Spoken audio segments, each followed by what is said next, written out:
आज BAMS final year और BAMS old batch दोनों बैच में काश रोग पढ़ाएंगे। काश रोग का परिचय और उसका निदान, संप्राप्ति, आयुर्वेदीय चिकित्सा सूत्र तथा मॉडर्न में काश रोग का क्या डिस्क्रिप्शन किया गया है, इसके बारे में हम लोग आज पढ़ेंगे। काश रोग का परिचय बताया गया है। काश एक स्वतंत्र व्याधि है तथा विभिन्न व्याधियों का लक्षण भी है। श्वास, हिक्का तथा काश तीनों व्याधियों के निदान एक तरह से मिलता जुलता है, परंतु इनके संप्राप्ति पैथोजेनेसिस भिन्न भिन्न है। काश अनेक व्याधियों में निदानार्थक योग भी है तथा प्रतिस्याय से काश तथा काश से राजक्षमा की उत्पत्ति हो सकती है। कंठगत उदान वायु की विकृति के कारण काश रोग उत्पन्न होता है। काश खांसी को कहते हैं। जब प्राण वायु भी उदान वायु के साथ मिलकर वेग के साथ कंठ से बाहर निकलती है, तब गले की खराबी से सर्दी जुकाम होने या खर होने से साए साए की ध्वनि निकलती है। कभी सूखी आवाज़ वाली खांसी होती है तो कभी कफ लिए हुए गीली खांसी होती है और खखारने पर कफ बाहर निकलता है। सूखी खांसी और गीली इन दोनों ही रूपों में होती है। जब खांसी जब पूर्व में उत्पन्न किसी दूसरे रोग के बिना हो अर्थात स्वतंत्र रूप से उत्पन्न हो तो वह काश रोग कहा जाता है। जिस रोग के होने पर गले से कुत्सित शब्द निकलता हो उसे काश कहते हैं। काश अतः आने, काश शब्द कित्सयाम हलश्च इति घई अमरकोश रमाश्रयी 2/52 में वर्णन मिलता है। सुश्रुत ने बताया है कि प्रकुपित वायु प्राण वायु मुख से बाहर निकलते समय फूटे हुए कांसे के बर्तन के गिरने जैसी कुत्सित ध्वनि के साथ निकलती है तो उसे काश रोग कहते हैं। इसमें खांसने के साथ कफ या पित्त बाहर निकलता है।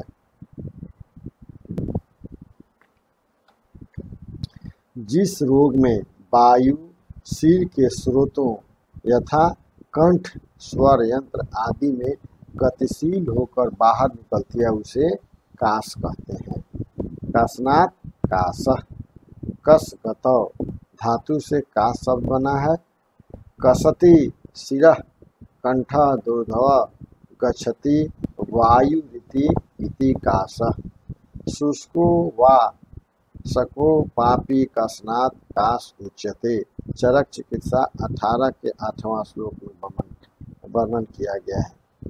वेग से गमन करने वाली वायु को जिन जिन स्थानों में रुकावट का सामना करना पड़ता है उस स्थान विशेष के अनुसार विभिन्न प्रकार की आवाज वाली खांसी होती है।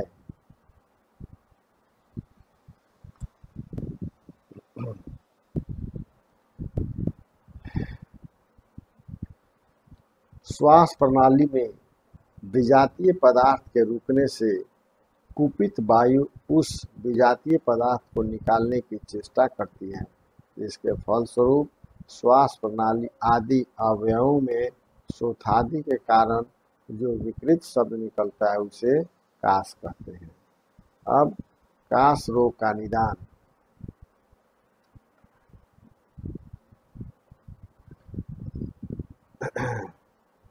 सुश्रुत के मतानुसार काश के निम्न सामान्य निदान बताए गए हैं।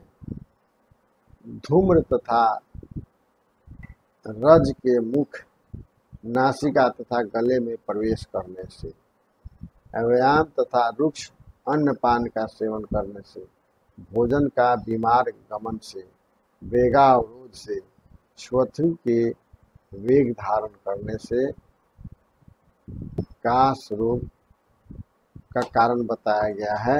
ये सुश्रुत के अनुसार। चरक ने काश रोग का वर्णन चिकित्सा अध्याय 18 में किया है। अष्टांग हृदय निदान स्थान अध्याय 3 में वर्णन किया गया है। अष्टांग हृदय चिकित्सा स्थान अध्याय 3 में भी वर्णन किया गया है तथा सुश्रुत संहिता उत्तर अध्याय 52 में वर्णन किया गया है। अधिक धुआं उठने वाले वातावरण में रहना, मुख, नाक और गले में धुएं के सहसा प्रवेश करने से उन स्थानों में फैली हुई वात वाहिनियों में क्षोभ के फलस्वरूप केंद्र द्वारा उत्तेजना मिलने पर काश रोग उत्पन्न होता है और खांसी आने लगती है। मुख, नाक एवं कंठ में धूल के प्रवेश से भी क्षोभ होकर धुआं लगने पर काश रोग उत्पन्न होता है। शक्ति से अधिक व्यायाम करने से वायु की वृद्धि होने पर काश होता है। मलमूत्रादि वेगों को रोकने से काश होता है। छींक के वेग को रोकने से काश होता है। गलशोथ आदि अभ्यंतर कारणों से भी काश होता है। काश के संप्राप्ति आचार्य चरक के अनुसार अथ प्रतिहत वायु अर्थात अपान वायु अध स्रोतों में जाकर ऊर्ध्व गति वाली हो जाती है तथा वह उरह प्रदेश में शिरा प्रदेश के छिद्रों तथा वाहिनियों में प्रविष्ट होकर उन सब स्थलों को पूर्ण करती हुई हन, मन्या तथा नेत्र को भग्न तथा आक्षेपयुक्त कर देती है। तत्पश्चात नेत्र, पृष्ठ, छाती तथा पार्श्वों को वक्र तथा स्तंभित करती है, जिसके फलस्वरूप शुष्क तथा शपक 2 प्रकार के काश की उत्पत्ति होती है। आचार्य सुश्रुत के मतानुसार निदान सेवन से दुष्प्राण वायु उदान वायु से मिलकर फूट हुए पुष्प पात्र के समान शब्द करता हुआ कफ तथा पित्त आदि दोष सहित मुख से सहसा निकलता है। इसे काश कहते हैं।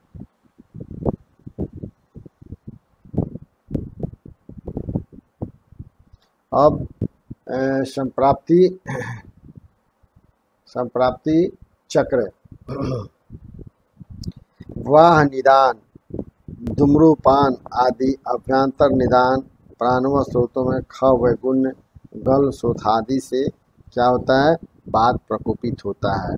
बात प्रकोपित होने से उदानागत दुष्ट प्राण वायु मुख से सहसा बहिर्गमन करता है। उसके बाद शुष्काश कफयुक्त निकलता है और कफयुक्त जो होता है आर्द्रकाश भी होता है। दोष दुष्ट अधिष्ठान इसका क्या है?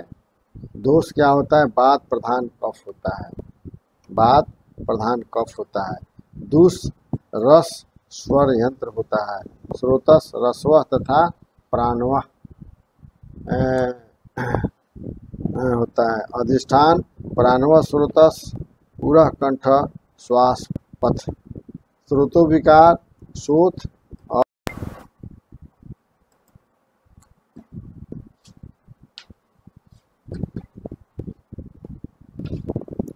अब काश का सामान्य पूर्व रूप हम लोग लिखें। सभी काशों के पूर्व रूप में मुख और गले में शुक गड़ जाने के समान वेदना का होना होता है। कंठ में इरिटेटिंग होता है। Irritating cough and unproductive cough होता है। खुजली होता है और भोजन का गले में रुक जाना अटकना महसूस होता है और आवाज़ या स्वर का फट कर निकलना, अरुचि और अग्निबान ये लक्षण होते हैं। काश के भेद हम लोग के यहाँ काश के भेद 5 प्रकार का बताया गया है। वातज काश, पित्तज काश, कफज काश और क्षतज तथा क्षयज ये 5 काश के भेद बताए गए हैं। वातज कास, पित्तज कास, कफज कास और क्षतज कास तथा क्षयज कास। इस तरह से 5 कास के भेद बताए गए हैं। अब हम लोग वातज कास के निदान तथा उसका लक्षण हम लोग जानते हैं। वातज कास का निदान क्या है? रुक्ष, शीत एवं कषाय द्रव्यों का सेवन, अल्पाहार या किसी एक रस वाले पदार्थ का सेवन, उपवास तथा अति मैथुन, अधारणीय बेगों का धारण और थका देने वाला परिश्रम, ये वातज कास का निदान है। और वातज कास का लक्षण क्या है? हृदय प्रदेश, शंख प्रदेश, सिरह, उदर तथा पार्श्व में वेदना, मुख का सूखना, बल, स्वर एवं ओज का क्षय, कास का निरंतर वेग आना, स्वर भेद, स्ट्राइडर और अनप्रोडक्टिव कफ, सूखी खांसी आता है। पित्तज कास का निदान क्या है?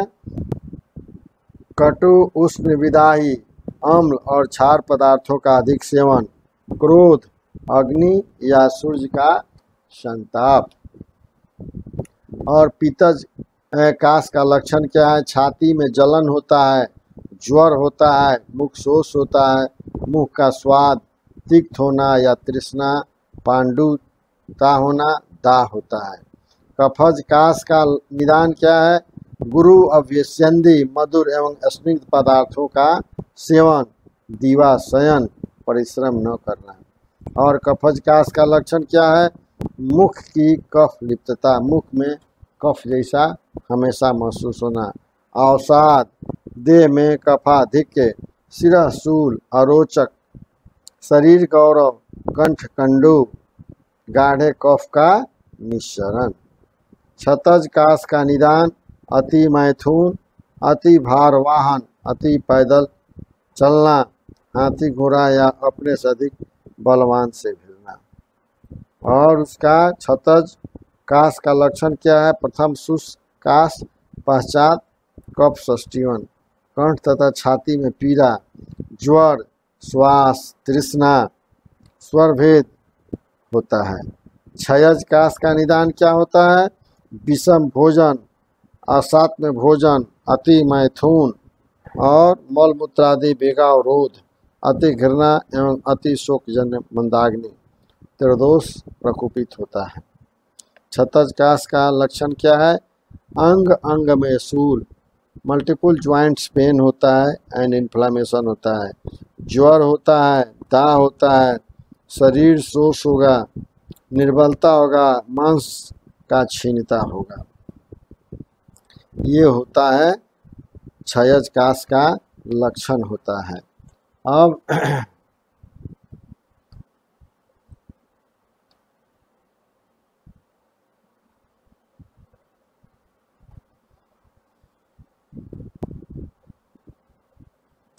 अब जो है कास के लक्षण के बारे में चरक तथा सुश्रुत ने निम्न तरह से बताए हैं कि हृदय, शंख प्रदेश, मस्तिष्क, उदर तथा पार्श्वशूल का होगा, चेस्ट पेन होगा, एब्डोमिनल पेन होगा, हेडेक हो सकता है तथा कोस्टल पेन हो सकता है। और उसके बाद हॉर्सनेस ऑफ वॉइस होता है, लॉस ऑफ डिस्ट्रीब्यूशन होता है, कांति विहीन चेहरा लगता है, वक्ष प्रदेश, कंठ, मुंह का सूक्ष्म, dryness of chest region, throat region and mouth, शुष्क, इरिटेटिंग एंड अनप्रोडक्टिव कफ होता है, ड्राई कफ होता है, रोगी ठाई ठाई करता है, रोमांच तथा शरीर में ग्लानि होना, रिपिलेशन, मांस, शारीरिक दुर्बलता तथा ओजह क्षय, रोगी को काफ़ी वीकनेस होता है, अन्न पाक होने पर काश में वृद्धि होना है, कफ एग्रीवेट्स आफ्टर डाइजेशन ऑफ फूड। वातिक काश की तुलना हुपिंग कफ तथा ट्रॉपिकल एस्नोफिलिया में उत्पन्न शुष्क काश से की जा सकती है। ब्रोंकाइटिस से हम लोग कर सकते हैं। और क्या होगा, रोगी को भूख नहीं लगता है, अरुचि होता है, भ्रम होता है, भटाइगो होता है, रोगी का ज्वर होता है, ड्राइनेस ऑफ, मुंह हमेशा सूखा रहता है, और कटु रस युक्त तथा पीतावर्णी छर्दी, vomiting with bitter taste and yellowish discoloration होता है। साध्यता क्या होता है? वातिक, पैतिक तथा कफज काश साध्य होते हैं, और क्षयज तथा क्षतज काश याप्य होते हैं। वृद्धावस्था में सभी काश याप्य होते हैं। क्षीण व्यक्तियों में क्षतज काश असाध्य होते हैं। चिकित्सा के चारों पादों की उत्तमता से नूतन क्षतज तथा क्षयज काश साध्य होते हैं। चिकित्सा के 4 पाद हम लोग फर्स्ट ईयर में पढ़े हैं। डॉक्टर, परिचारक, मिश्रक, रोगी, चारों अगर सजग रहेगा तो काश ठीक हो सकता है। अब हम लोग क्या करते हैं कि इसका आयुर्वेदीय सिद्धांत के अनुसार हम लोग चिकित्सा करते हैं, और चिकित्सा का सबसे पहले तो है निदान का परिवर्जन हम लोग करते हैं। वातज काश में स्नेहन, स्वेदन, अनुवासन और विरेचन कराना चाहिए। स्नेहार्थ वातक द्रव्यों से सिद्ध घृत, पेया, यूस, क्षीर और मांस रस का आहार देना चाहिए तथा बस्ती प्रयोग करना चाहिए। वातर द्रव्यों से सिद्ध स्नेह, स्निग्ध धूम और आंवले का प्रयोग करना चाहिए। वातर अभ्यंग, परिसेक और स्निग्ध स्वेदन करना चाहिए। जिन रोगियों का मल सूख गया हो और कठिन हो गया हो तथा अपान वायु की गति ऊपर हो गई हो, उन्हें भोजनोत्तर घृत पान कराना चाहिए। जिनको मल और अपान वायु के निकलने में विबंध हो, उन्हें अनुवासन देना चाहिए। यदि वातज काश के साथ पित्त या कफ का अनुबंध हो तो स्नेहों से युक्त विरेचन द्रव्यों का प्रयोग कर विरेचन कराना चाहिए। काश रोग में बहुत प्रसिद्ध और लाभप्रद औषध के रूप में अगस्त्य हरितकी का हम प्रयोग करते हैं। अगस्त्य हरितकी का जोग देना चाहिए। इसे 5 ग्राम की मात्रा दिन में 3 बार देना चाहिए, मधु के साथ देना चाहिए। वातज काश के रोगी को जब शिरशूल, प्रतिश्याय और मूर्छा मालूम हो तब मनः शिलादि धूम का सेवन कराना चाहिए।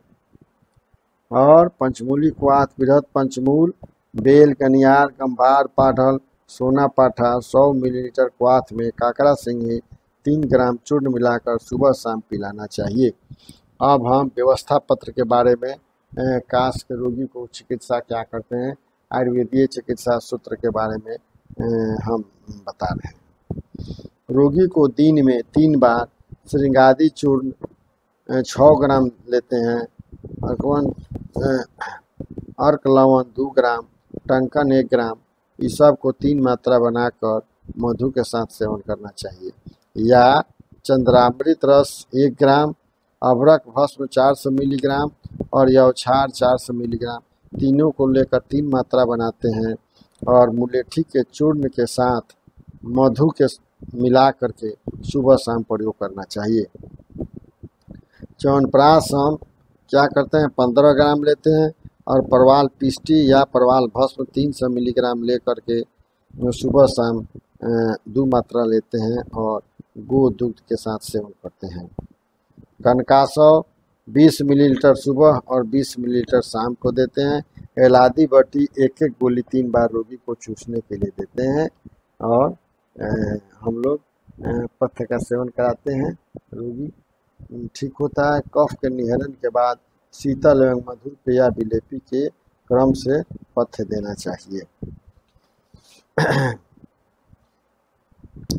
कनकासव के साथ हम लोग वासारिष्ट 20 मिलीलीटर सुबह 20 मिलीलीटर शाम को देते हैं। एलादी बटी या लवंगादी बटी का प्रयोग कर सकते हैं। रात को सोते समय पंचसकार चूर्ण 5 ग्राम दे करके और ल्यूक वाटर हम लोग पिलाते हैं रोगी को। कटफल के चूर्ण का नस देकर शिरोविरेचन करना चाहिए।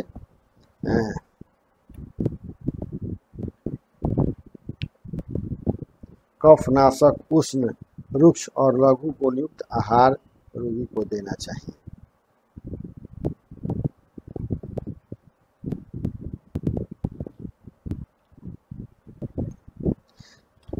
यह एक अत्यायिक व्याधि है जिससे बल मांस की क्षीणता घातक होती है। अतः जीवनीय गण, जीवक, ऋषिवक, मेदा, महामेदा, काकुली, क्षीर काकुली, रिद्धि विद्धि, मुलेठी, जीवंती, मूंगपर्णी की औषधियों तथा मिश्री, मक्खन, घी, दूध, सिंघाड़ा, सतावर, ताल मखाना, मूसली, बंसलोचन, चिरौंजी, नारियल, अदरक, भस्म, परवाल पिष्टी, मुक्ता पिष्टी आदि शीतल, स्निग्ध एवं पुष्टिकर औषधों के प्रयोग से शक्ति संवर्धन करना चाहिए।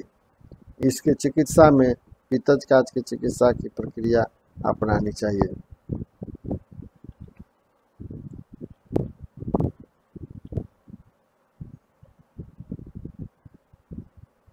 क्षय काश अत्यंत दारुण और त्रिरोधक होता है, इसलिए इसमें त्रिदोषनाशक उपचार करना चाहिए।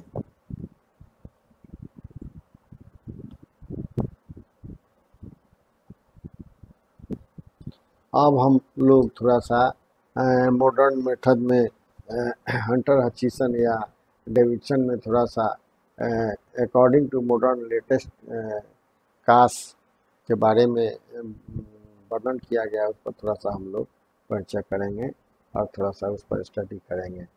According to modern latest development बताया गया है, डिफिनीशन इसमें बताया गया है कि cough forms the most important respiratory symptom. It occurs due to irritation of the mucous membrane anywhere in the respiratory tract. Most often it is indicative of infection of the airways or lung parenchyma. Etiological factor क्या है? Aspiration of foreign body, acute episodes of asthma, pulmonary oedema होता है और chronic bronchitis, viral infection होता है, pulmonary एस्नोफिलिया हो सकता है, सिगरेट एंड बीडी स्मोकर इसका इटियोलॉजिकल फैक्टर हो सकता है। क्लिनिकल फीचर ऑफ कासरोगा, cough exists along inspiratory hook in whooping cough. The onset may be acute, slow with diurnal variations, more severe during the night. Asthma, left heart failure, pulmonary hemophilia, or in the early morning chronic bronchitis. तीसरे stage में in tuberculosis cough persist for week और months. वैसे भी प्रचार प्रसार में आप लोग देखे होंगे कि 3 सप्ताह से अधिक कफ परसिस्ट करता है, इरिटेटिंग एंड अनप्रोडक्टिव और any type of cough. You should attend the local PHC और डिफ्रेंशिएट बिटवीन ट्यूबरकुलोसिस डिजीज। चौथा पॉइंट है वर्सेनिंग कफ में बी हेरेल्ड ब्रोंकियल कार्सिनोमा। हम लोग कास के रोगी को इन्वेस्टिगेशन, पैथोलॉजिकल इन्वेस्टिगेशन कराते हैं, हम लोग एक्सरे, चेस्ट PAView कराते हैं, कंप्लीट ब्लड काउंट, TCDC और WBC, ESR, स्पूटम हम लोग AFB4 स्पूटम हम लोग कराते हैं और ट्रांसट्रेकियल एस्पिरेशन करते हैं और हम लोग उस पर इसके बाद हम लोग जो फाइंड आउट आता है वो हम लोग चेस्ट एक्सरे के अनुसार रोगी का हम लोग ट्रीटमेंट करते हैं। Antibiotic should be continue for 7 days, levofloxacin, याओफ्लोक्सासिन या quinolones should be continue. Emergency phase में हम लोग O2 इनहेलेशन देते हैं, हम लोग डेरिफाइलिन दे सकते हैं, डेक्सोना दे सकते हैं, लिवोसाल्बुटामोल, मोन्टोलिकास्ट का भी हम लोग प्रयोग करते हैं। एडवांस केस में चेस्ट में क्रिप्टेशन या रोंकाई डेवलप करने के बाद हम लोग एमिनोग्लाइकोसाइड्स या ब्रॉड स्पेक्ट्रम एंटीबायोटिक में सिफ्ट्रागिजोन या सिफोटैक्सिन सोडियम हम लोग 20 से 80 मिलीग्राम पर kg बॉडी वेट के अनुसार हम लोग देते हैं। और रोगी को श्वास या दम फूलते मत पर हम लोग एमिनोफाइलिन या डेरिफाइलिन और स्टेरॉयड के साथ हम लोग यूज करते हैं। ऑक्सीजन थेरेपी देते हैं, देकर रोगी को रिलीफ होने के बाद हम लोग देखते हैं अगर केस सीवियर अवस्था में है, केस को और थोड़ा सा बेटर अचीवमेंट है तो उसको हम लोग लोकल मेडिकल कॉलेज में हम लोग रेफर कर सकते हैं। ठीक है, तो हम लोग आयुर्वेदिक संहिता ग्रंथ में जो कास के बारे में, जो कास का निदान, संप्राप्ति और 5 भेद, वातिक पैतिक कफज और क्षयज और क्षतज निदान का लक्षण और उसका साध्य साध्यता, differential diagnosis of upper respiratory tract, bronchitis, bronchioles, pneumonia, इस सब से हम लोग डिफरेंशियल डायग्नोसिस पढ़े। और पैथोलॉजिकल इन्वेस्टिगेशन में हम लोग TCDC, WBC, ESR हम लोग उस पर देखे, स्पुटम पर AFP करा कर देखते हैं। और उसके बाद संहिता ग्रंथों में कास का जो चिकित्सा बताया गया है, हमने चिकित्सा बताया तथा मॉडर्न एस्पेक्ट से, मॉडर्न में इसकी तुलना कास से कैसे हो सकती है, इमरजेंसी मैनेजमेंट कैसे देख सकते हैं, उसके बारे में भी थोड़ा सा हम लोग डिस्क्रिप्शन किया। इसके नेक्स्ट वाले क्लास में कास के बाद हम लोग श्वास के बारे में हम लोग स्टडी करेंगे, अध्ययन करेंगे। ठीक है, थैंक यू।